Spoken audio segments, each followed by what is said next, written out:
महाराष्ट्राला हादरून टाकणारी घटना एका आमच्या अनुसूचित जातीच्या बौद्ध समाजाच्या सुनील मोरे या शिक्षकाला स्वतःच्या 2 लेकराला घेऊन गाडी सहित ती गाडी पुलात टाकून आत्महत्या करावी लागली।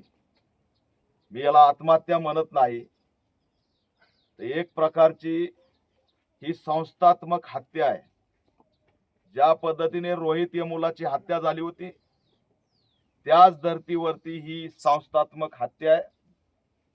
शिक्षणाच्या क्षेत्रातील ही अट्रॉसिटी आहे आणि एक कॉर्पोरेट स्तरावरचा एक जाच, प्रशासनिक स्तरावरचा जो जाच आहे त्याने हा महाराष्ट्र हादरून जाईल एवढ्या मोठ्या प्रमाणात सुनील मोरे यांचा छेड केला। 12 वर्षे नोकरी करणारे सुनील मोरे त्यांच्या गट शिक्षण अधिकारी किशनराव फोले, शिक्षण अधिकारी वंदना फुटाणे आणि विशंबर पवळे या 4-5 जणांनी त्यांचा एवढा मानसिक छळ केला की स्वाभिमानी असलेल्या सुनील मोरेंना डॉक्टर बाबासाहेब आंबेडकरांच्या विचारातून निर्माण झालेला आमचा हा वाघ, आत्मसन्मानाने जगणारा,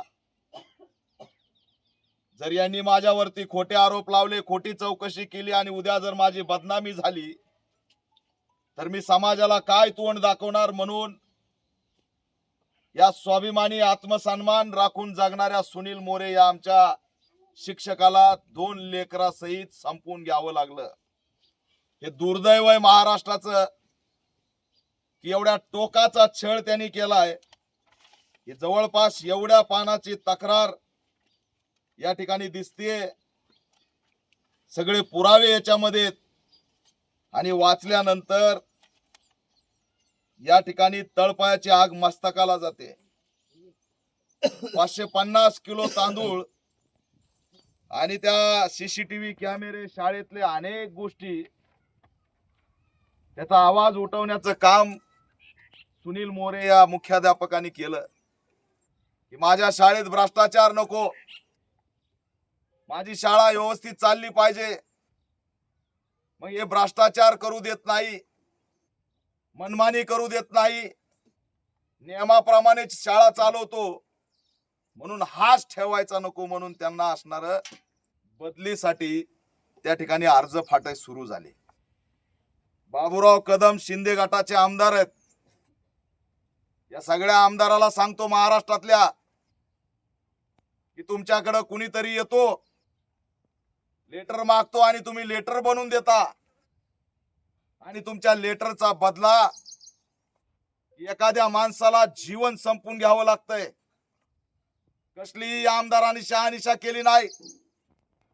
या गावच्या सरपंचांनी कुणी पत्र दिलं आणि त्या सरपंचामुळे या आमदारांनी लेटर काढलं आणि या लेटरचा आधार धरत, या आमदार बाबूराव कदमच्या लेटरचा आधार धरत त्या ठिकाणी शिक्षण अधिकारी स्तरावरती त्यांच्या बदलीचा घाट घालण्यात आला आणि त्यांची बदली, चौकशी या सगळ्या धमक्यांनी सुनील मोरे पूर्णपणे त्या ठिकाणी मानसिक तणावात होते। अरे का बदली करायची होती? काय गुन्हा होता त्याचा? त्याची बदली होऊ नये म्हणून ह्या बातम्या तिथं गावातल्या लोकांनी सह्या केल्यात अनेक, किंवा हेच मुख्याध्यापक पाहिजेत, उपोषण केले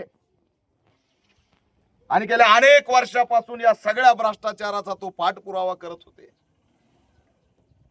त्यांच्यावर कोणती चौकशी लावायची धमकी दिली? का आमचा माणूस उद्ध्वस्त करायचा होता? कारण तो स्वाभिमानी होता। आज मी या बेमर गावात आलोय, जे त्यांचं गाव आहे, त्याचे 2 भाऊ आहेत, आई आहे, वडील आहेत, 2 लेकरं तो स्वतः सोबत घेऊन गेला। हे सगळं कुटुंब त्याच्या बळावरती जगत होत। कोणती चौकशी करणार आहे तुम्ही? आणि काय त्याला तुम्ही ब्लॅकमेल करत होते? 2 रूमचं घर, पत्र्याचं घर सुद्धा आमचा शिक्षक बदलू शकला नाही। एवढा स्वाभिमानी माणूस तुम्ही चौकशीच्या नावाखाली त्याला बदनाम करता। त्याच्यामुळे हे प्रकरण अतिशय गंभीर आहे। शिक्षण अधिकारी हे गट शिक्षण अधिकारी किसन फोले हे अद्याप अटक झालेला नाही. यातला एकही आरोपी अटक झालेला नाही. त्याच्यामुळे नांदेडच्या एसपींना मी आताच फोनवर बोललोय. त्यांनी सांगितलं माझा तपास सुरू आहे, मी लवकर अटक करतोय. परंतु आता या ठिकाणी हे काही चालणार नाही. पुढच्या काही तासात हे गडगंज पैशावाले कुटुंब गरीब आहे आणि या सगळ्या हरामखोरांना माहित होतं सुनील मोरे आमचं काहीच करणार नाही. उद्या पैसा ओतून बाहेर येण्याचा प्रयत्न केला जाईल. जर आमदार त्यांच्या बदलीचा प्रस्ताव देतोय, त्या ठिकाणी पत्र देतोय, तर यांचे हात कुठपर्यंत असतील याचा विचार करा. त्याच्यामुळे राजकीय दबाव, पैशाचा दबाव, हा दबाव वापरून हे केलेलं त्यांनी संस्थात्मक हत्याकांड दाबण्याचा प्रयत्न सुद्धा हे सगळे गुंड केल्याशिवाय राहणार नाहीत. हे शिक्षण क्षेत्रातले याला अधिकारी नाहीत, तर हे गुंड आहेत. हे गुंड आहेत आणि या गुंडाने आमचा माणूस मारलाय, पूर्ण कुटुंब उद्ध्वस्त केलंय. म्हणून काही तासात हे सगळे आरोपी अटक झाले पाहिजेत. त्यांच्या संपत्ती जप्त झाल्या पाहिजेत. त्यांचे अकाउंट सील झाले पाहिजेत. अरे सुनील मोरेच लेटर आहे, या सगळ्यांची खातेनिहाय चौकशी करा. का त्याचं लेटर सिरियस घेतलं नाही? का सरकारने या लेटरवरती त्यांची चौकशी केली नाही? हा प्रश्न सुद्धा मी या माध्यमातून विचारतोय. त्यांच्या मित्राला त्यांनी शेवट इथं मित्र उभा आहे, त्यांना धमकीचे कॉल यायले. प्रशांत शिंगणवाड, शेवटचा कॉल मित्राला केला, शेवटचं मन हलकं केलं. शेवटची इच्छा काय? तर माझे 2 लेकरं आणि मी चाललोय. माझ्या गाडीत पुरावेत, लॅपटॉप आहे, मोबाईल आहे. तुम्ही या हरामखोराला सोडू नका. ज्यांनी माझा जीव घेतला त्यांना तुम्ही सोडू नका.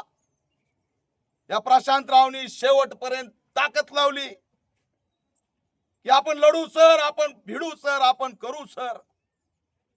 पण शेवटी सुनील मोरे एवढा मानसिक तणावात होता, गेल्या अनेक वर्षापासून सहन करत होता, त्याला ते सहन झालं नाही आणि टोकाचं पाऊल उचललं. हे टोकाचं पाऊल अनेकांना महाराष्ट्रात उचलावं लागेल. अशी जर स्थिती जर प्रशासनात असेल तर हे गंभीर आहे. म्हणून आम्ही आज या कुटुंबाची भेट घेतली. राज्याच्या मुख्यमंत्र्यांनी हे प्रकरण गांभीर्याने घ्यावं. शिक्षण मंत्र्यांनी अद्याप या कुटुंबाला काही कॉल केलाय का? एक शिक्षक गेलाय, 2 लेकरं घेऊन पडलाय. शिक्षण मंत्री दादा भुसे यांनी कॉल केलेला नाही. उलट त्यांच्या पक्षाच्या आमदाराचं लेटर आहे बदलीचं. इथं आमच्यासाठी ट्विट नाही, आमच्यासाठी निषेध नाही. त्याला एखाद्या हिरोला काही चोरी झाली घरात तर त्याची विचारपूस करायला आमचं सरकार आहे. पण सेवा करणारा शिक्षक, स्वाभिमानाने या ठिकाणी जगणारा शिक्षक गेलाय तर त्याची विचारपूस करायला इथला लोकप्रतिनिधी आमदार बिमदार आला तर काहीच नाही. कोणी नाही. ना आमदार आला ना खासदार आला. या भोकरच्या गेस्ट हाऊसहून मी आलो, गाड्या उभा आहेत आमदाराच्या. इथल्या बीजेपीच्या पक्षाच्या गाड्या उभा आहेत, पण त्यांना आमचं घर दिसत नाही. त्याला खासदार येत नाही, आमदार येत नाही, आमचं आंदोलन होत नाही, आम्हाला कोणी विचारत नाही. हे गंभीर आहे. आणि म्हणून हे जे गुंड आहेत शिक्षण क्षेत्रातले, या सगळ्यांची चौकशी झाली पाहिजे आणि यांच्यावरती मोकासारखी कारवाई झाली पाहिजे. ही आत्महत्या नाही तर रोहित या मुलाच्या धर्तीवरील संस्थात्मक हत्या आहे आणि ही हत्या म्हणूनच गणली गेली पाहिजे. फास्ट ट्रॅक कोर्टात प्रकरण चाललं पाहिजे. आज किती 3 दिवस झाले, 2 दिवस झाले, 2 दिवस झाले आरोपी अटक नाहीत. हे गंभीर आहे. त्याच्यामुळे उद्यापर्यंत जर आरोपी अटक नाही झाले तर नांदेडमध्ये मोर्चा काढल्याशिवाय आम्ही शांत बसणार नाहीत. सुनील मोरेच्या न्यायासाठी राज्यभर आंदोलन छेडू. ही आई, ही वडील, हे काय लढा देणार आहेत? आज ह्यांचं सगळं छत्र हरवलंय.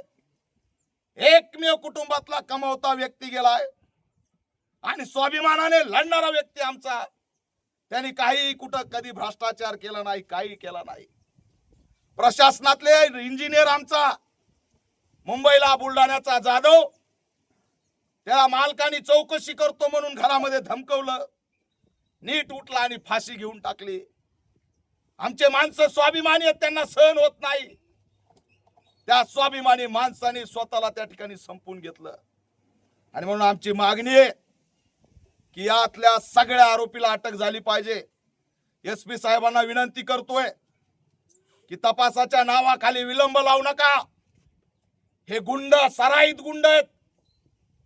त्यांनी आमचे 3 माणसं संपवलेत. तातडीने यांना अटक करा, संपत्त्या जप्त करा, यांच्या घरावर बुलडोजर चालवा, यांच्या अकाउंट सील करा, यांचा भ्रष्टाचार बाहेर काढा.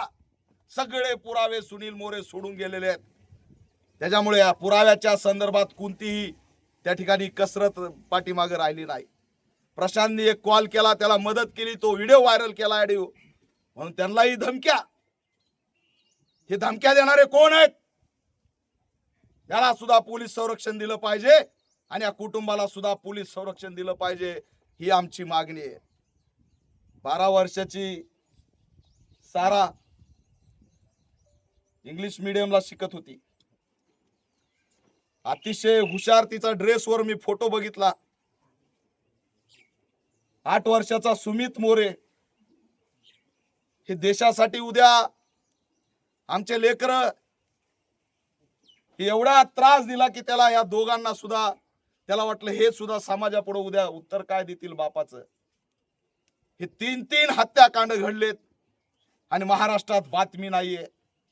एवढे नाकारलेलो झालोत आम्ही.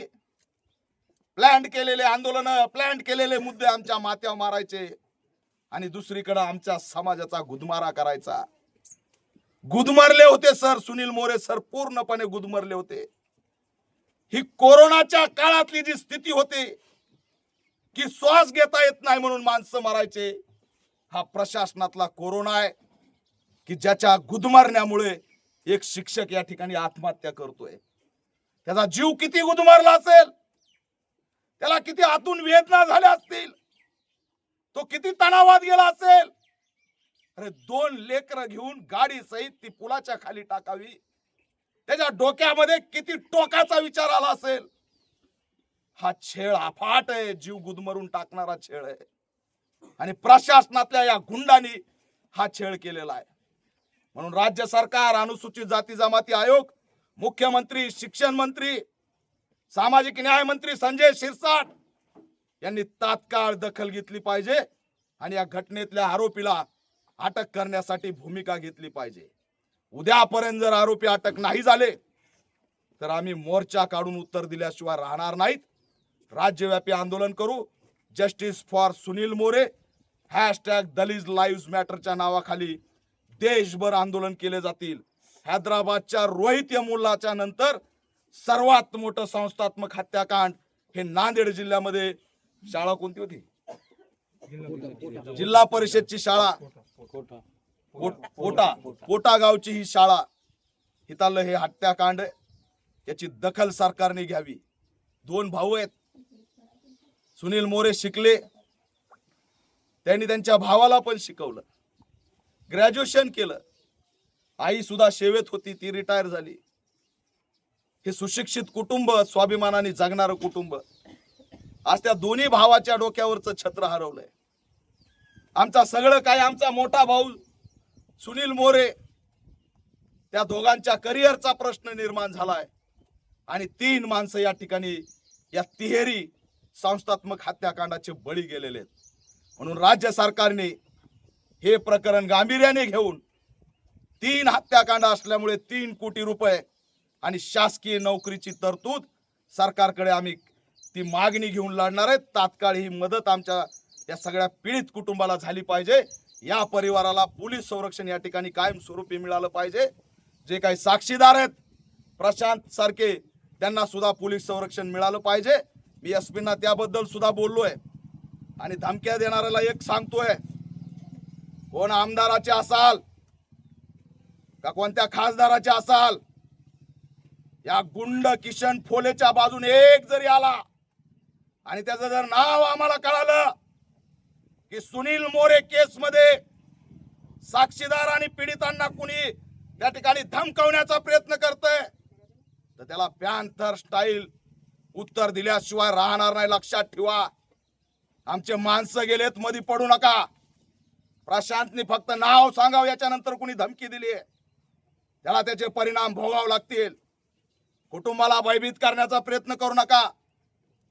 अरे पैसा आहे म्हणून काही करायचं, त्या आरोपीच्या पाठीशी गेलात तर कुणाचीही घय केली जाणार नाही, हा सुद्धा इशारा या माध्यमातून देतोय.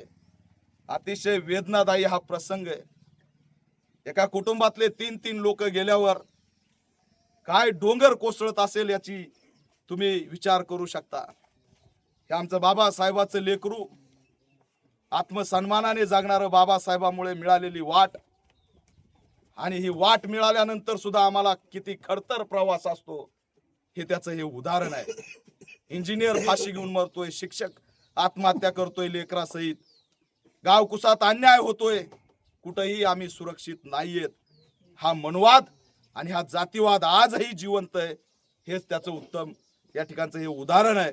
मी या कुटुंबाला आश्वासित करतो, सांत्वन करतो, आणि हा लढा कायदेशीर, संवैधानिक आणि आंदोलनात्मक दिशेने, आणि वेळ पडली तर पॅन्थर स्टाईलने सुद्धा लढल्याशिवाय आम्ही शांत राहणार नाहीत, हा सुद्धा इशारा या सरकारला देतोय, या प्रशासनाला देतोय. पोलीस यंत्रणेला आव्हान करतोय की तात्काळ आरोपी अटक झाले पाहिजे. विलंब लागला तर आम्ही रस्त्यावरती उतरल्याशिवाय राहणार नाहीत, हा इशारा सुद्धा या ठिकाणी देतोय. माझ्यासोबत त्यांची आई आहे, ती न्यायाची भूमिका या ठिकाणी मांडते.